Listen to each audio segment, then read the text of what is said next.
Hey everybody, welcome back to the show. We're going to finish up Gatsby today. Maybe in this video there might be one more, I don't know. But I want to go over the climactic scene of the book, talk about the ending, and then do a little bit of a wrap-up. But I specifically chose this background because they're such beautiful shirts. One of the more curious scenes in the book is when Gatsby is throwing his shirts out of his, I guess an armoire, and they're falling, and Daisy cries, and she says, "I've never seen such beautiful shirts before." That is the moment when Daisy realizes what I told you already, that everything Gatsby has done is for her. The shirts are for Daisy, of course. So everything is for Daisy. And that's when she realizes it. And I'm sure they're quite lovely shirts, as are mine. Now, a number of my shirts are from Brooks Brothers, and Brooks Brothers is a 202-year-old company, and probably Fitzgerald and the fictitious Gatsby would have shopped there. And believe it or not, they have an entire F. Scott Fitzgerald line of clothing, or Great Gatsby clothing, because they did a lot of the outfits for the most recent movie. Let's talk about the movies quickly. For almost 100 years, maybe not quite that long, movies have been made of The Great Gatsby. The most recent one had Leonardo DiCaprio. None of them have been very good. The opera was not that good. However, the one good thing, the one good production of The Great Gatsby is done by, it was a play done by the Elevator Repair Service. And get a load of this. The scene is a 1980s office. A guy comes in, pushes a button on what now is an old computer. It doesn't come on. He finds a copy of The Great Gatsby on his desk, and he opens it. And he starts to read. In my younger and more vulnerable years, and then over the next 6.5 hours, with a dinner break, the entire book is read, somewhat by this guy whose computer wouldn't start, but he starts to play Nick. Other people in this office, one becomes Gatsby, one becomes Daisy, one becomes Tom. And over the 6.5 hours with a dinner break, you forget they're in an office. It's a very well done play, and they are acting out the entire production. Why is it in a 1980s office? I'm not even really sure, but it's really, really cool. I paid $25 to go see it at a theater at RPI in Troy. The dinner alone was worth 25 bucks. So if you ever have a chance to see the play Gats, performed by the Elevator Repair Service, that's the company that produced it, you should. It's been on Broadway, but if it comes around, you should. It's worth it. Okay, so that's why I'm in front of the shirts today. Oh, and by the way, I'm wearing the finest shirt of them all. Yes, my Columbia Green t-shirt, showing my pride, people. All right, the climactic scene of the book, chapter 7. Nick and Jordan and Tom have driven into the city in Gatsby's car, and Daisy and Gatsby have gone in Tom's car.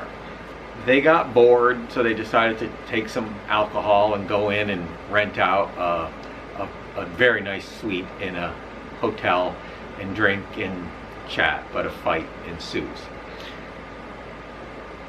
And they're talking and they're talking and talking.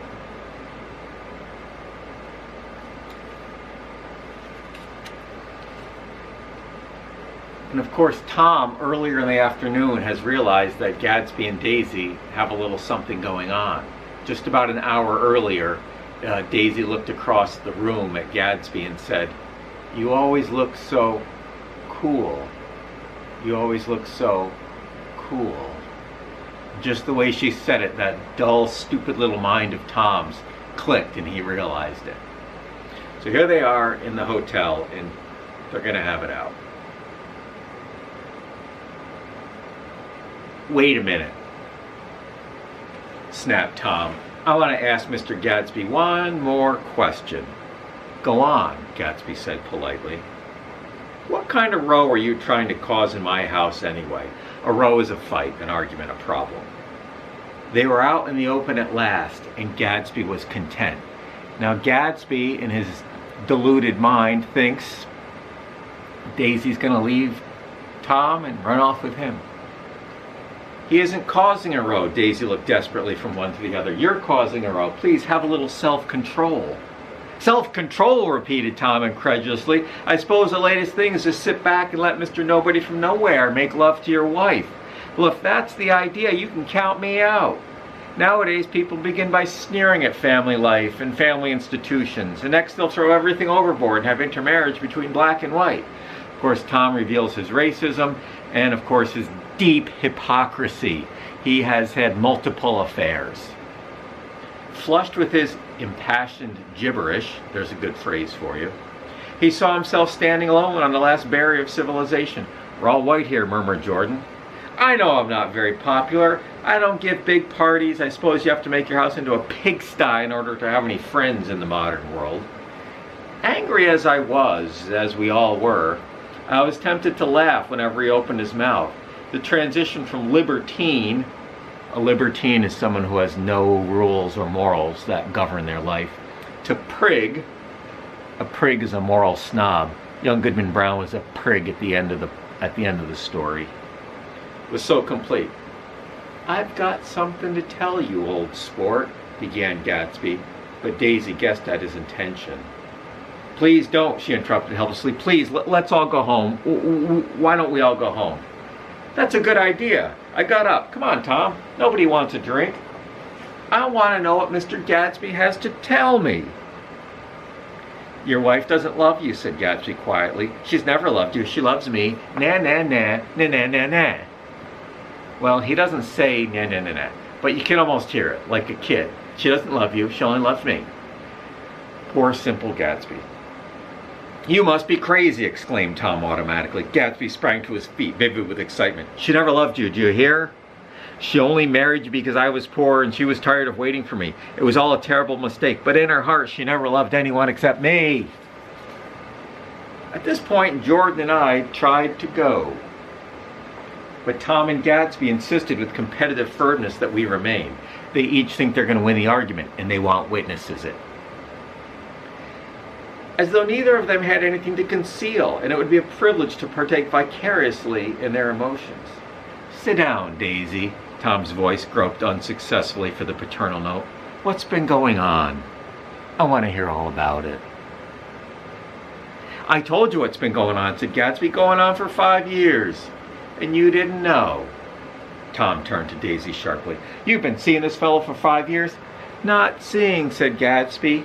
No, we couldn't meet. But both of us loved each other all the time, old sport. And you didn't know. I used to laugh sometimes, but there was no laughter in his eyes. To think that you didn't know. Oh, that's all. Tom tapped his thick fingers together like a clergyman and leaned back in his chair. You're crazy! I can't speak about what happened 5 years ago because I didn't know Daisy then, and I'll be damned if I see how you got within a mile of her unless you brought the groceries to the back door. But all the rest of that's a goddamn lie. Daisy loved me when she married me, and she loves me now.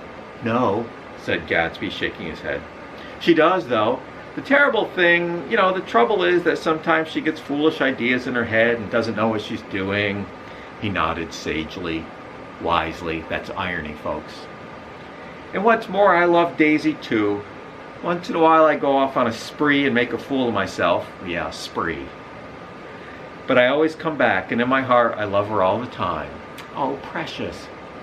You're revolting, said Daisy. She turned to me, and her voice, dropping an octave lower, filled the room with thrilling scorn. Do you know why we left Chicago? I'm surprised I didn't treat you to the story of that little spree. Gatsby walked over and stood beside her.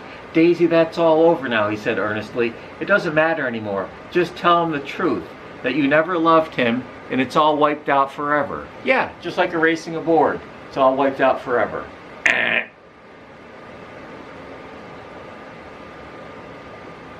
She looked at him blindly. Why? How could I love him? Possibly. You never loved him. She hesitated. Her eyes fell on Jordan and me with a sort of appeal. as though she realized at last what she was doing, and as though she had never all along intended to do anything at all. But it was all done now. It was too late. I never loved him, she said with perceptible reluctance. Not at Capiolani? Demanded Tom. No. From the ballroom beneath, muffled and suffocating chords were drifting up on hot waves of air. Now what's happening in the ballroom beneath? Anyone? Yes! A wedding. The music of the wedding is now in this scene. Symbolic. Tom and Daisy have in fact been married for 3 years. Not the day I carried you down from the punch bowl to keep your shoes dry. There was a husky tenderness in his tone. Daisy. Please don't. Her voice was cold, but the rancor was gone. She looked at Gatsby. There, Jay, she said, but her hand as she tried to light a cigarette was trembling. Suddenly she threw the cigarette and the burning match on the carpet. Oh, you want too much, she cried to Gatsby. I love you now, isn't that enough? I can't help what's past, she began to sob helplessly. I loved him once, but I loved you too. Gatsby's eyes opened and closed. Opened to reality, closed, because that's pretty much the end of Gatsby. You loved me too? He repeated. Even that's a lie. Tom's going in for the kill here. I hate it, but Tom's going to win. Why? Because Tom has one important thing on his side, and that would be reality. Even that's a lie. She didn't know you were alive. Why? There's things between Daisy and me you'll never know. Things that neither of us can ever forget. The words seemed to bite physically into Gatsby. I want to speak to Daisy alone, he insisted. She's all excited now. Even alone, I can't say I never loved Tom. It wouldn't be true. Good for you, Daisy. Of course it wouldn't, agreed Tom. She turned to her husband. As if it mattered to you, she said. Of course it matters. I'm going to take better care of you from now on. You don't understand, said Gatsby. You're not going to take care of her anymore. I'm not? Why is that? Daisy's leaving you.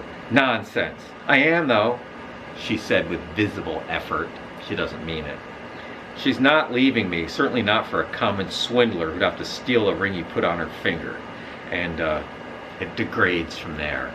And Tom is so confident and happy in his victory that he sends the two of them off in the yellow car together.